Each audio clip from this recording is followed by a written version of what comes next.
Non-equivalency. So Dim Mak in Chinese Kung Fu and Iron Palm and the philosophy Taoism.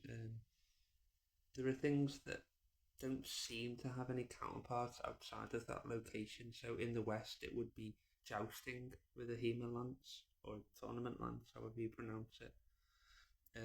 There really isn't the kind of tournament jousting or HEMA jousting that comes from the sort of Renaissance and Middle Ages. There really isn't an equivalent in other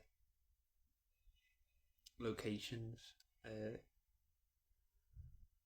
outside the West, for the most part. The, Meaning the specific sort of aesthetic of it. And it's the same with Iron Palm, Denmark, Kung Fu, Taoism. There's very specific sort of aesthetic that just doesn't exist outside of that location. Um, so it's interesting how things arise in certain places, and they don't seem to have equivalents.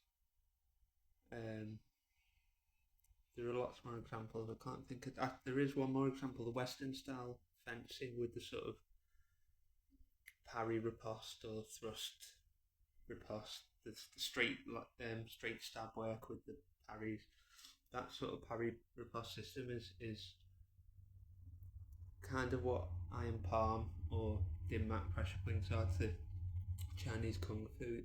It doesn't really. It sort of peaked at a very high level, and it just doesn't seem to have a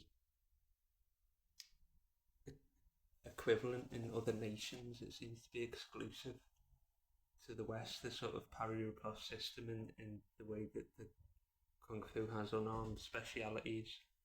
There just is no equivalent outside those locations, so it developed in a very specific environment. Just fascinating.